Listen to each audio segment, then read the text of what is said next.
ধনমোর নিত্যানন্দ, পতিমোর গৌরচন্দ্র, প্রাণমোর যুগল কিশোর।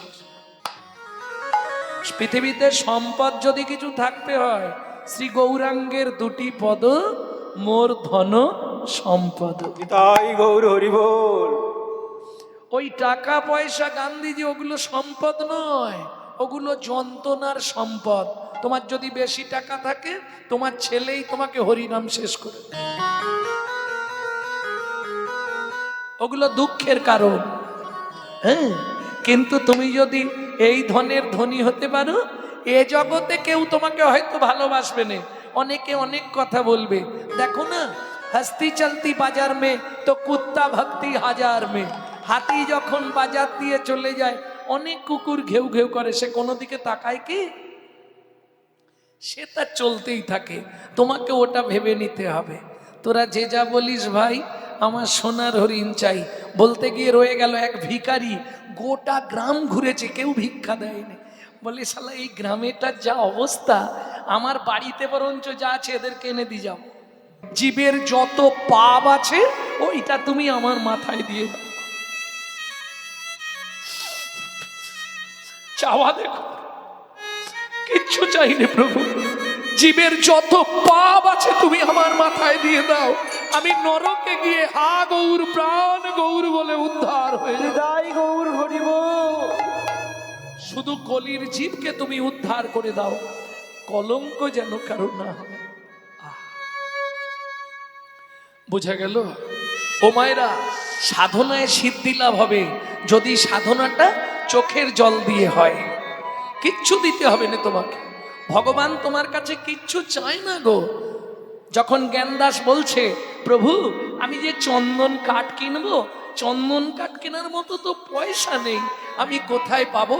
গভীর রাত্রিতে মহাপ্রভু বলছে, জ্ঞানদাস তুই চিন্তা করিস না, তোর চোখের জল আছে তো, চোখের জল তুলসী পাতায় মিশিয়ে আমার চরণে দিয়ে দিবি, আমি তাতেই আনন্দ পাবো। সাধনা যদি ঠিক করা যায়, তাতে সিদ্ধ হওয়া যায়। তার প্রমাণ সরস্বতী। ও মায়েরা, এই একটা অজানা কথা তোমরা জেনে নাও, সরস্বতী সাধনা করছে কোথায়? ক্ষীরোদ সমুদ্রে, পদ্ম পাতার ওপর সত্যযুগ সরস্বতী সাধনা করছে। কত হাজার বছর? প্রথম সাধনা করলেন 12,000 বছর। নারায়ণ এসে বললেন, সরস্বতী তুমি কি নেবে? সরস্বতী বললে, প্রভু আমি যেটা চাইবো তুমি লজ্জা পাবে। লজ্জা পেলেও তুমি সাধনা যখন করেছো বলতেই হবে কি চাও? বলে, প্রভু অন্য কিচ্ছু নয়, আমি শুধু তোমার চুম্বন পেতে চাই। নারায়ণ বললে, ওটা হবে না। কেন হবে না? আমার বাড়িতে আমার স্ত্রী লক্ষ্মী আছে, আর লক্ষ্মী যদি জানতে পারে সব মেনে নিতে পারবে, ওটা কিন্তু মেয়েরা সহ্য করবে না। কে মানামানি পেতে যাবে না? নারায়ণ বললে, এটা সম্ভব না, সব মেনে নেওয়া যাবে। সরস্বতী বলে, তাহলে এক কাজ করো, তুমি চলে ফিরে যাও, তুমি যখন দিতে পারবে না চলে যাও। আবার কাঁদতে বসলেন। ও মায়েরা, আবার যখন 2000 বছর পরে নারায়ণের আসতে আবার এলেন, বলো সরস্বতী কি চাও? বললে, প্রভু আমি চুম্বন পেতে চাই। বলছি ওটা বাদ দিয়ে অন্য কিছু চাও। বলে, তাহলে নেবো না। নারায়ণ মলিন বদনে ফিরে আসছে। যাইতে যাইতে পথে দেখা নারদের সাথে, যাইতে যাইতে পথে দেখা নারদের সাথে, বলে কেন মলিন বদ, বলি কেন মলিন বদ। নারদ, তাহলে ভগবান যেমন ভক্তকে বাঁচায়, আবার ভক্তও ভগবানকে বাঁচায়, এটা প্রমাণ করার জন্য কথাটা বলছি। নারদ বললে, প্রভু তোমার মুখটা শুকনো হয়ে গেছে, কি হয়েছে প্রভু আমায় খুলে বলে। বলে, নারদ সে লজ্জার কথা কারো কাছে বলা যাবে না। কেন? আরে শোনো, তুমি তো ভালো জানো আমার ঘরে লক্ষ্মী আছে, আছে, কিন্তু এখন সরস্বতী অধরামৃত চুম্বন পেতে চাইছে। বলে, প্রভু তুমি অত বোকা কেন, রাজি হয়ে যাও। রাজি হয়ে যাব? বলে, হ্যাঁ তুমি রাজি হয়ে যাও। কি করে নারদ? রাজি হয়ে গেলে তাহলে তো গন্ডগোল বেঁধে যাবে। বলে, আমি যতক্ষণ আছি গন্ডগোল বাঁধবে না। কি করবে? তুমি গিয়ে বলবে, মা সরস্বতী তুমি তো চুম্বন চাইছো, আমি দেবো, উঠে এসো। যখনই উঠে আসবে তখন ও তো আনন্দের সীমা নেই, প্রভু চুম্বন দেবে বলেছে, উঠে আসবে। তখন তুমি বলবে সরস্বতী তুমি সাধনা করলে সিদ্ধি লাভ হলো, কিন্তু এ জন্মে হবে না। আমি যেদিন ব্রজেন্দ্র নন্দন কৃষ্ণ হব, তুমি জন্ম নেবে মধুর মুরলী হয়ে, আমি সব সময় তোমাকে চুম্বন দেবো। তাই গৌর হরি বল। শুনিয়া নারদের বাণী হরষিত হয় তখনই, দুনিয়া নারদের বাণী পরশিত হয় তখনই। প্রভু আমার শুনিয়া নারদের বাণী হরষিত হয় তখনই, দুনিয়া নারদের বাণী পরশিত হয় তখনই। উপনীত ক্ষীরদের কুলে, উপনীত ক্ষীরদের কুলে। মা সরস্বতী ওই তো আবার এসেছে। কি দেবে? দেব দেব, এসো। এর তো আনন্দের একবারে সীমা নেই, উৎফুল্ল একবারে ছুটে ছুটে আসছে। দাও প্রভু, এই এই অবস্থায় নয়। তাহলে আগত দাপর যুগে আমি ব্রজেন্দ্র নন্দন কৃষ্ণ হব, তুমি জন্ম নেবে মুরলী হয়ে। তবে শর্ত একটা, যতক্ষণ আমার বামে রাধা না থাকবে তখন তোমায় চুম্বন দেব, রাধা থাকলে আর তোমায় হাতে নেব না। সরস্বতী বলছে সে তো স্বার্থপরের কাজ হয়ে গেল, যখন কেউ থাকবে না তখন আমি, আর যখন সবাই থাকবে তখন আমি পর। ও তো হবে না প্রভু, তুমি এক কাজ করো। কি? যখন রাধা না থাকবে তখন তুমি চুম্বন দিও, আমি হারাই হারাই বলে বাজবো। কথা দিলাম প্রভু, তোমার পাশে যখন রাধা থাকবে তুমি তখনও চুম্বন দিও। তখন কি করবো জানো? এ তো কেউ চায় না। তা তুমি চেয়েছো যখন আমি তোমাকে দেবো, কিন্তু একটা শর্ত থাকবে। তুমি চেয়েছো তোমাকে দেবো, কিন্তু একটা শর্ত থাকবে। কি শর্ত? এটা বলছি কিন্তু রাধা গোবিন্দনাথের চৈতন্য চরিতামৃত থেকে, ছখণ্ড। শর্তটা কি? মহাপ্রভু বলছে তোমাকে বৈষ্ণব দ্বারের কুকুর করে দেবো, কিন্তু বৈষ্ণব সেবার পর তোমাকে যখন উচ্ছিষ্ট প্রসাদটা বৈষ্ণব এনে দেবে তখন তোমাকে একটা কাজ করতে হবে। কি? বলো প্রভু। আমি নিশ্চয়ই করব। করবে তো? নিশ্চয়ই করব। তুমি প্রসাদ পাবার আগে গৌর বলে একবার ডেকো, গৌর বলে একবার ডেকো, গৌর বলে। গৌর বলে একবার ডেকো। আমি ওই প্রসাদের অভিলাষী, গৌর বলে একবার ডেকো। আমি ওই প্রসাদের অভিলাষী, আমি যেথায় থাকি প্রসাদ পাবো, আমি ওই প্রসাদের অভিলাষী, পাবো ওই প্রসাদের অভিলাষী। বৈষ্ণবের কুকুর করো। সকলকে সব দিয়ে রাত্রে এসেছে। আজকে শ্রীধর ঠাকুর একটা কচি লাউ দিয়েছিল, দুধ লাউ করতে বলেছিল। সচিমা দুধ লাউ করে রাত্রির অনেক রাত পর্যন্ত বসে আছে। কে রে নিমাই এলি? হ্যাঁ, নে খেয়ে নে। কি খাবো? ওই যে দুধ লাউ করেছি, শ্রীধর একটা কচি লাউ দিয়ে গেছিল, নে খেয়ে নে। ওমা মা, কি কোনোদিন বলিনি, আজকে তোমায় বলছি মা, তুমি একটু নিজে হাতে আমায় খাইয়ে দাও না। তখনও সচিমা বুঝতে পারেনি যে আজকেই শেষ দিন। বধূমাতা খেয়েছে, খেয়ে ঘুমাচ্ছে। ঠিক আছে, শচী ঠাকুরানী খাইয়ে দিলেন, গিয়ে শুলেন। একবারে রাত্রির নিশির শেষ, সর্বস্ব ত্যাগ করে মায়ের কাছ থেকে অনুমতি নিয়ে চলে গেলেন। যখনই বিষ্ণুপ্রিয়া দেবীর ঘুম ভাঙলো, বিছানায় দেখছে গৌর নাই। সঙ্গে সঙ্গে আগে গেছে সচিমার ঘরে। মা, ও মা, মা। শচী ঠাকুরানী তো গভীর ঘুমে ভোরবেলা। কি হয়েছে? হরম করছো কেন? কি হয়েছে বউ? ইস, কি গো, ব্রাহ্মণ বাড়ির বউ তুমি দরজার সামনে এইভাবে হাত পা ছড়িয়ে বসে কাঁদছো? নিমাই কিছু বলেছে? ও নিশ্চয়ই বকা দিয়েছে। আমি জানি তো, ও বকলেই তুমি কাঁদো। কেঁদো না, ও বকুক না, বকবে আবার তো আদর করবে। বিষ্ণুপ্রিয়া দেবী কি করছে জানো? শচীর মন্দিরে আসি, দুয়ারের পাশে বসি, বলি কাঁদি কাঁদি বিষ্ণু প্রিয়া। বলে কাঁদি কাঁদি কহে বিষ্ণু প্রিয়া। হায় হায় বিধি কি করিলা, মোর সম্পদ হরে নীলা। হায় মাগো মোর মাঠে বজর পড়িলা।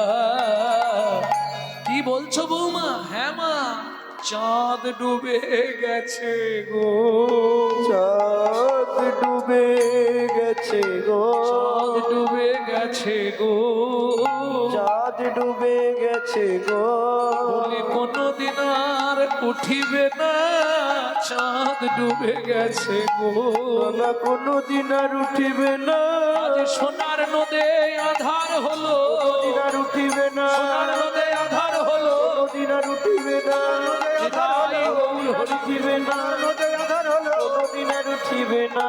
চাঁদ ডুবে গেছে গো। এইবার ভাবুন, কালকে যে লোকটাকে মহাপ্রভু বর দিয়ে এলো, সে সকালবেলা ঘুম ভাঙতেই শুনছে গৌর শূন্য নবদ্বীপ। তার কি অবস্থা হবে?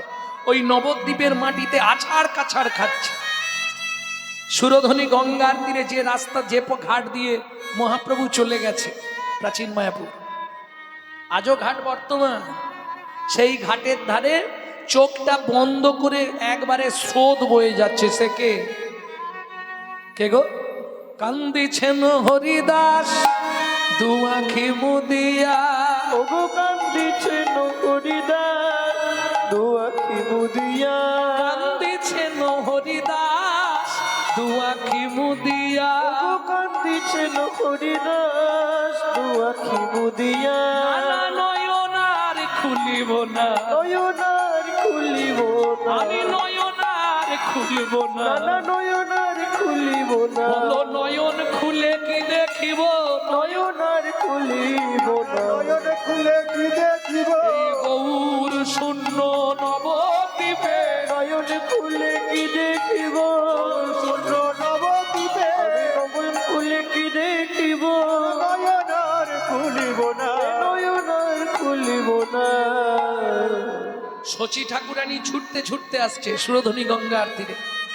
পতিত পাবনী মা গঙ্গা, তোমার বক্ষ দিয়েই নিমাই আমার গর্ভে এসেছিল, আর তোমার বক্ষ দিয়েই চলে গেল। তুমি একবার বাধা দিতে পারলে না?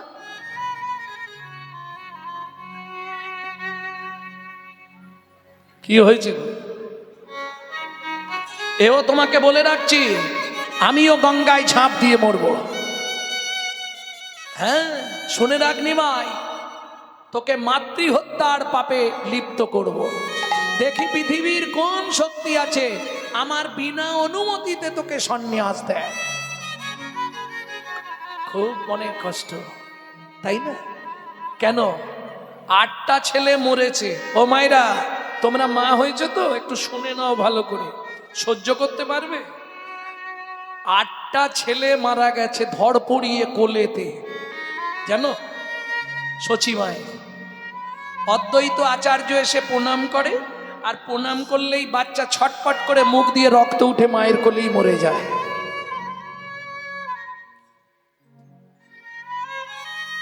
আটটা মরে গেল। 9 নম্বর বিশ্বরূপ, সেও সন্ন্যাসে চলে গেল। অন্ধের যষ্টি একমাত্র মানিক ছিল নিমাই, সেও আজ চলে গেছে। এইবার ভাবুন সেই মা কি করবে? কারো বাধা মানছে না, আছাড় কাছাড় খাচ্ছে ওই নদিয়ার মাটিতে। আমি সুরধনীতে ঝাঁপ দিয়ে মরব, নিমাই গেছে আমিও যাব।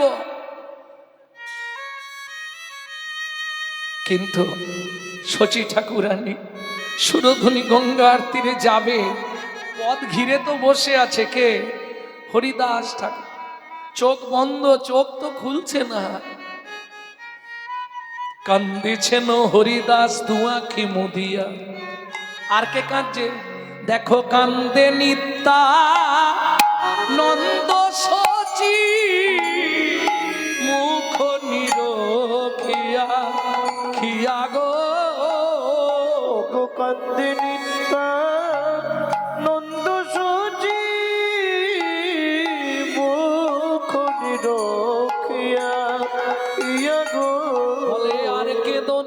সচিমা, আর কেঁদো না সচিমা, আর কেঁদো না সচিমা, আর কেঁদো না সচিমা, আমি কোলে এনে বসাবো নিমাই, আর কেঁদো না সচিমা, আমি কোলে এনে বসাবো নিমাই, তোমার চিন্তার কোনো কারণ নাই, কোলে এনে বসাবো নিমাই, চিন্তার কোনো কারণ নাই, কোলে এনে বসাবো নিমাই, কোলে এনে বসাবো নিমাই, কোলে এনে বসাবো নিমাই, কেঁদো না সচিমা।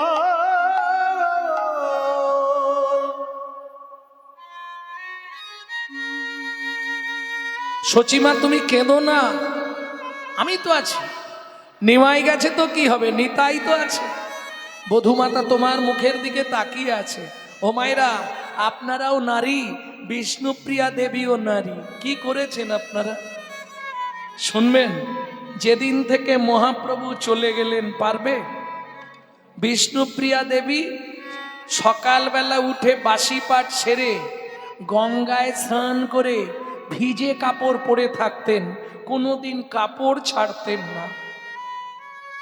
ওই ভিজে কাপড়ে বসে বসে আতপ ধান হাতে করে এক মুঠো নিতেন, একবার করে নাম করতেন, একটা করে ছাড়াতেন। সারাদিনে যতগুলো ছাড়াতে পারতেন ততগুলোকে রান্না করে ভগবানের ভোগ লাগিয়ে প্রসাদ পেতেন। কত ত্যাগ! নারীর জগতে উজ্জ্বলময়ী উজ্জ্বলময়ী প্রমাণ আমার বিষ্ণুপ্রিয়া দেবী। তা না হলে স্বয়ং জগৎপতিকে কেউ পতিরূপে পায়? যতগুলো, যদি 15টা ছাড়ানো হয় তাহলে 15টাই রান্না করে ভোগ লাগাবে, ওইটাই তার সারাদিনের প্রসাদ। কত ত্যাগ দেখুন। আর আমরা হায় হায়, স্বামী থাকতে থাকতেই চলে গেলে আবার একটা নিতাই গৌর হরি বল। উজ্জ্বল নক্ষত্র, এরম চরিত। কদিন আগে বেরিয়েছে, আমারই বেরিয়েছে বিষ্ণুপ্রিয়ার অন্তর্ধ্যান। বাড়িতে বসে শুনতে পারবেন না। আমার জীবনে ওই প্রথম গাওয়া হয়ে গেল, আর জীবনে হয়তো গাইতে পারবো না। সে যে কি বিরহ! সেদিন মুর্শিদাবাদে গিয়েছিলাম, বিষ্ণুপ্রিয়া দেবীর অন্তর্ধ্যানটা, আহা, একদম নিগুড় ভক্ত ছাড়া আস্বাদন হয় না। যারা প্রাণের অধিক আমার গৌরকে ভালোবাসে, যারা প্রাণের থেকেও বেশি আমার গোবিন্দকে ভালোবাসে, এগুলো তারাই অনুভব করবে। বাইরের লোক কিছু বুঝবে না, ওরা গান শুনবে আর চলে যাবে। ভক্তমণ্ডলী, ভক্তিমতী মায়েরা, এই মানব জন্ম আর তো পাবো না। যা পেয়ে গেছি, জন্ম পেয়েছো ভালো, হানি তাই গৌরাঙ্গ বলো, মিছে আর কাটিও না কা। জীবনের শেষ হলে দেখিবে হিসাব মিলে, যা করিলে সকলই জঞ্জাল। সংসার সংসার করি মিছে গেল কাল, লাভ না হইল কিছু, তোমার ঘটিল জঞ্জাল। বড় ঘর বড় বাড়ি, যার যত ছিল আশা, দেখে নিও রজনী প্রভাত হলে পক্ষী ছাড়ে বাসা।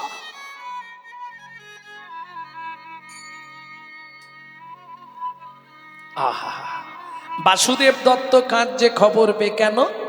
বাসুদেব দত্তের প্রতি মহাপ্রভুর একটা কৃপা ছিল। কি কৃপা ছিল? বাবা, আমার মাটির গৌর বলে একটি লীলা আছে, যদি শুনে থাকেন বাসুদেব দত্তের, মহাপ্রভু তাকে কৃপা করেছিলেন। কি কৃপা? বাসুদেব বলেছিল, প্রভু তুমি নদিয়ায় জন্মগ্রহণ করলে জীব উদ্ধারণে, তাই তো? তুমি যদি গৌর ভগবান, তাহলে কলিতে এত পতিত জীব পড়ে থাকবে কেন? তখন মহাপ্রভু বললেন, বাসু, কলিতে তারাই পতিত পড়ে থাকবে যাদের রুচি নহে হেন কৃষ্ণ নামে। যাদের কৃষ্ণ নামে রুচি নাই, যারা গৌর গোবিন্দ লীলামৃত আস্বাদন করে না, কলিতে তারাই কেবল পতিত হয়ে পড়ে থাকবে। বাসুদেব দত্ত বললেন, প্রভু কেন? বললে বুঝলে না, পূর্ব জন্মের পাপের ফল, পূর্ব জন্মের পাপের ফল, কেউ হাসে কারো নয়নে জল পূর্ব জন্মের পাপের ফল। কেউ হাসি কারো নয়নের ওরে জল। সময় থাকতে হরি বল। কেউ হাসি কারো নয়নের জল। থাকতে হরি বল। কেউ হাসি কারো নয়নের জল। পূর্ব জন্মের পাপের ফল। পূর্ব জন্মের পাপের ফল। আচ্ছা প্রভু, কি হলে ওরা উদ্ধার হবে পতিতগুলো? বলছে বাসু, ওদের পাপ না থাকলে ওরা উদ্ধার হয়ে যাবে। বাসুদেব বললে প্রভু, আমার জীবনে একটা চাওয়া তোমার কাছে ছিল অনেক দিনের। কবে? তুমি আমাকে চিনতে পারলে না? আমার চোখের সামনে আমার বাবাকে তুমি মেরে ফেলেছিলে। তোমার চোখের সামনে? হ্যাঁ, তোমার আজকে মনে নেই? তুমি আমার চোখের সামনে আমার বাবাকে মেরেছিলে। বুঝলাম না তো, তুমি নরসিংহ রূপ ধরে আমার বাবাকে মারলে। প্রহ্লাদ, তুই আমার সেই প্রহ্লাদ? আমার বুকে আয়, আমার বুকে আয় প্রহ্লাদ। না, রামচন্দ্র অবতারে জলের জন্য কেঁদেছিলে, আমি ছিলাম রাম ভক্ত নরসি। সেদিন তোমাকে জল দিয়েছিলাম, তুমি বলেছিলে যে কোনো দিন তোর সঙ্গে দেখা হলে তোর ঋণ শোধ করে দেবো। প্রভু, তোমার মনে নেই? এখনো বুঝতে পারছো না?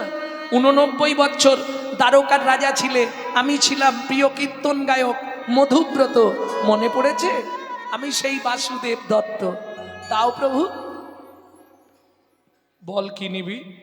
বাসুদেব মহাপ্রভুর চরণটা জড়িয়ে ধরে কাঁদতে কাঁদতে বললে, প্রভু জীবনে কিচ্ছু দিতে হবে না, যুগল নামে বাজবো, যুগল নামে বাজবো, জয় রাধে জয় শ্যাম বলে যুগল নামে বাজবো, জয় রাধে জয় শ্যাম বলে মনোবাঞ্ছা পুরাইব, জয় রাধে জয় শ্যাম বলে বাঞ্ছা পুরাইব। জয় রাধে জয় শ্যাম বলে বাঞ্ছা পুরাইব। জয় রাধে জয় শ্যাম বলে বাঞ্ছা পুরাইব। জয় রাধে জয় শ্যাম বলে যুগল নামে বাজিব। তাহলে ভক্ত যেমন ভগবানের উপকার করে, ভগবান তেমনি ভক্তের। আলাদা অভিন্ন নয়। রাধা পূর্ণ শক্তি, কৃষ্ণ পূর্ণ শক্তিমান, দুহু বস্তু ভেদ নাই, স্বাস্থ্য পরমাণ। ওই যে দুটো দেখছেন, ওটা দুটো নয়, ছবিতে দুটো, ওটা একটা। বুঝে নেওয়া গেল? সেই দুই এক এবে চৈতন্য গোসাই, লীলারস আস্বাদিতে আবার হইলা এক ঠাঁই। বুঝে নেওয়া গেল? চলুন, কে লিখছে এই পদাবলীটি? বাসুদেব ঘোষ মহাশয়। তিনি কাঁদছে আর বলছে, গৌর শূন্য নবদ্বীপ। আর কেউ গাইবে? সকাল হলেই, সকালবেলা হলেই তো করতাল নিয়ে বেরিয়ে পড়তো। আর কে গাইবে? সুখময় কীর্তন করিত নদিয়ায়, সুখময় কীর্তন করিত নদিয়া, সুখময় কীর্তন করিত নদিয়ায়, সুখময় কীর্তন করিত নদিয়া, শিউরি পুরব বাসুর হিয়া ফাটি যায়, শিহরি পুরব বাসুরিয়া ফাটি যায়, শিউরি পুরব বাসুর হিয়া ফাটি যায়, শিয়ারি পুরব বাসুরিয়া ফাটি যায়, বাসুর হিয়া ফাটি যায় রে এ ও শিউরি রব বাসুরিয়া ফাটি যায়। নিত্য বৈষ্ণবে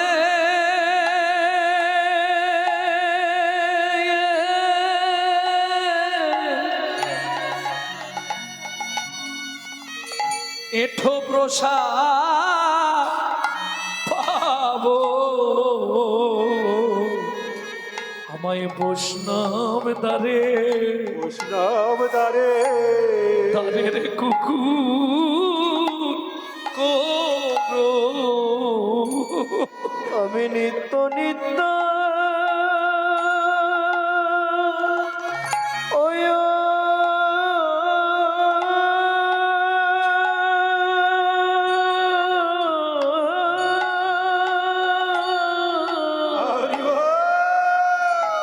বৈষ্ণবের প্রসাদ বাবু, এই মিনতি জানাইলাম, আমায় বৈষ্ণব বৈষ্ণবধারীর কুকুর করো আমি এই মিনতি জানাইলাম, আমায় বৈষ্ণবধারীর কুকুর করো আমি আর কিছু চাইব না গো। বৈষ্ণবের উচ্ছিষ্ট প্রসাদ করে খাবো আমি আর কিছু চাই না প্রভু। আমায় বৈষ্ণবধারীর কুকুর করো আমি এই বিনতি জানাই প্রভু। আমায় বৈষ্ণবধারীর কুকুর করো আমি আর কিছু চাইব না গো। নিত্য নিত্য শ্রী বৈষ্ণবে প্রসাদ পাবো। আমি আর কিছু চাইব না গো নিত্য নিত্য বৈষ্ণবের প্রসাদ পাবো যাতে আমার প্রেম ভক্তির উদয় হবে, নিত্য নিত্য বৈষ্ণবের প্রসাদ পাবো যাতে প্রেম ভক্তির উদয় হবে।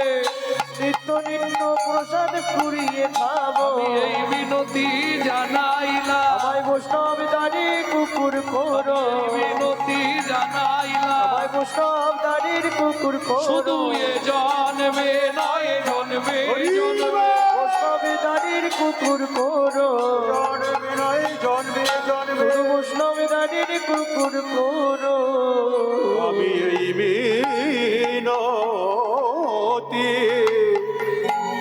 আমি জানাই প্রভু। মহাপ্রভু বলছে হরিদাস, ভক্তমণ্ডলী ভক্তিমতী মায়েরা, এতক্ষণ কাছাকাছি ছিলাম নবদ্বীপ, তাই না? ইচ্ছা সুখ যেতে আসতে পারবো। নিত্য নবদ্বীপ ধাম, তত্ত্বরসামৃত জ্ঞান সিন্ধু নীরে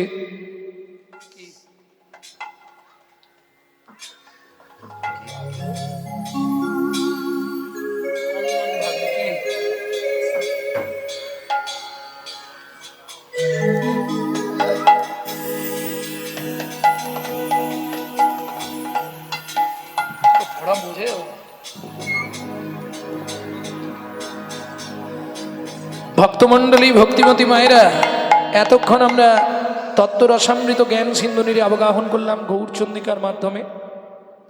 এবার চলুন সবাই মিলে মধুময় শ্রীধাম বৃন্দাবনে যাব।